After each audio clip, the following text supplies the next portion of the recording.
भैया थोड़ा धीरे धीरे करो, दर्द हो रहा है। भैया ने मेरी एक न सुनी और पूरी रात अपना कला घोड़ा अंदर बाहर करते रहे। नमस्कार दोस्तों, आज की इस कहानी में मैं आपको बताऊंगी कि मेरे भैया ने मेरे साथ ऐसा क्यों किया। अगर आपको वीडियो पसंद आती हो तो वीडियो को लाइक और वीडियो कैसी लगी वह हमें कमेंट करके ज़रूर बताएं और हमारे चैनल को भी सब्सक्राइब करना ना भूले। तो चलिए कहानी शुरू करते हैं। महक की शादी के बाद पहली राखी थी, उसके भैया उसे लेने आने वाले थे। महक की शादी बड़े घर में हुई थी। बहुत ठाट बाट से रहती थी वो। ससुर नीरज जी ने बेटे राजीव और पत्नी नमिता जी को पहले ही आदेश दे दिया था कि बहू शादी के बाद पहली बार मायके जाएगी तो सबके लिए तोहफे और मिठाई जरूर भेजना और उसमें कोई कमी नहीं रहनी चाहिए। नीरज जी सिर्फ दौलत ही नहीं बल्कि दिल से भी बड़े और नेक इंसान थे। उन्होंने महक को बिल्कुल पिता की तरफ ही रखा। और तो और कंपनी में महक अब उनका हाथ भी बटाने लगी थी। वो कहते थे, अच्छा है, अब मेरा बोझ कम हो जाएगा। राजीव और महक मिलकर मेरा कारोबार संभालेंगे। महक भी बहुत खुश थी।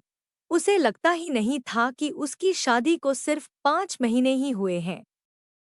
वो इतनी खुश थी कि घर जाकर सबसे मिलेगी, सबको सब बताएंगी। महक का भाई मोहित उसे लेने आया था। उसका बहुत अच्छे से सबने अभिवादन किया।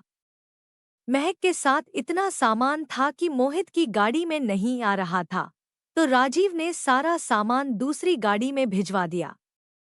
महक बहुत खुश थी, लेकिन मोहित के चेहरे से खुशियां गायब सी दिख रही थी। महक ने पूछा भी क्या हुआ, पर उसने कुछ नहीं बताया। घर आकर महक इतनी चहक रही थी, उसने सबको पहले तोहफे दिए, फिर सबको सारी बातें बताई।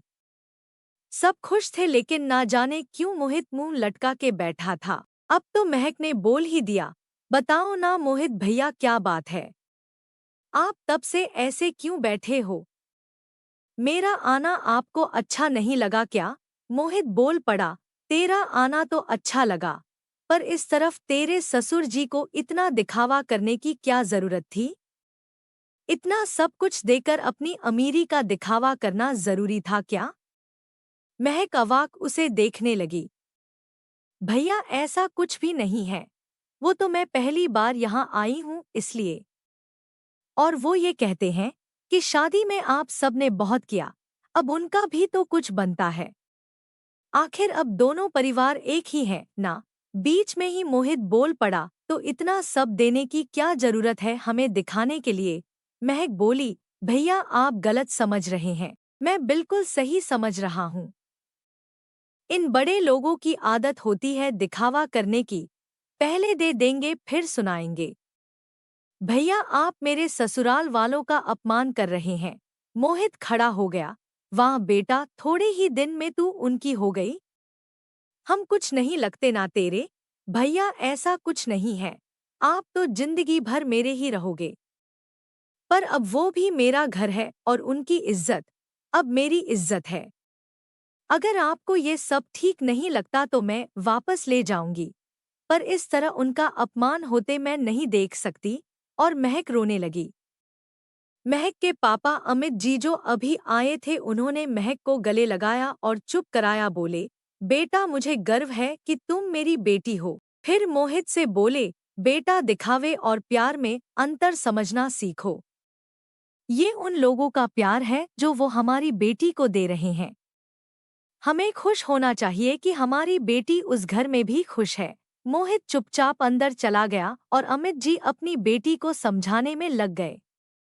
बेटा मोहित भी तेरा या उनका अपमान नहीं कर रहा है, बस उसे फिक्र है तेरी। तू तो जानती ही है ना, तेरे बिना उसका कोई काम नहीं होता। तुम दोनों का प्यार ही ऐसा है, लड़ाई करे बिना पेट नहीं भरता ना दोनों का। महक चुपचाप अपने कमरे में जाकर बैठ गई, गुमसुम सी सोचने लगी कि भैया ऐसा क्यों सोच रहे हैं। भैया के बिना घर में राखी कैसे मनेगी? उधर मोहित भी यही सोचा रहा था कि पहली बार वो आई और मैं भी क्या लेकर बैठ गया, अब वो उदास रहेगी तो राखी कैसे मनेगी। थोड़ी देर बाद मोहित आया और धीरे से आकर महक को उसने सॉरी बोला तो महक ने भी सॉरी बोला और दोनों गले लग गए। पापा खड़े मुस्करा रहे थे। देखा, मैंने कहा था ना, तुम दोनों एक दूसरे के बिना नहीं रह सकते। आओ मेरे बच्चों, चलो खाना खाते। दोनों खुशी खुशी पापा के साथ हो लिए। तो दोस्तों, कैसी लगी आपको हमारी यही प्यारी सी कहानी? अगर वीडियो पसंद आई हो तो वीडियो को लाइक और चैनल को सब्सक्राइब करना ना भूले। धन्यवाद।